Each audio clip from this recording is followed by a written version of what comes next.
AS Pride 2019 has been all about positivity. We've spoken to all sorts of people that are within the LGBT+ community to inform, educate and give confidence to people looking to pursue careers in law. The event has been a huge success. The opportunity for Clyde & Co, Reed Smith to play such a big role in bringing together aspiring solicitors from across the country to look at issues that matter to them has been fantastic. Our main initiative that we run with PRISM, we really wanted to focus on our bi and trans colleagues because we felt that in the LGBT+, the focus had always been on the G and to a lesser extent on the L. We're really proud that we now have our first trans policy in the whole of Reed Smith globally. I found the event today very inclusive. One of the highlights to me was the panel that was speaking about international secondment and feeling very safe and included in the LGBT environment in countries that are not always popular with the LGBT community. I'm someone who's considering international secondments in these sort of countries, and it was just amazing to hear that they're still very supported. Andrew Jenkinson was talking about going to a funeral feeling like nobody knew who he was because he'd been living in the closet and how isolating that was for him. I really related to that because I was in that same situation when my father died, but to hear him saying that made me feel like if someone else who has been in that low point in life can now be where he is now, it gives me a lot of hope.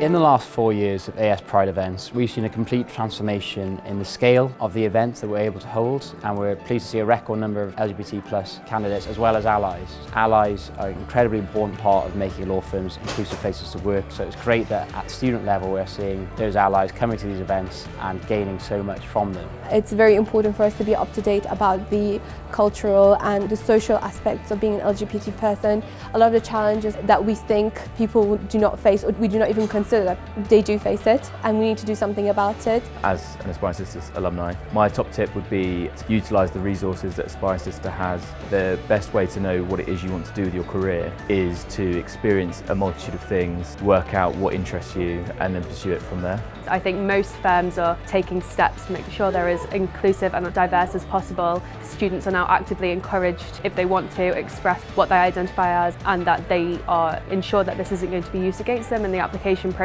It really shouldn't matter how you identify. What matters is your dedication to the law and the qualities that you bring to the table as well as what you want to achieve.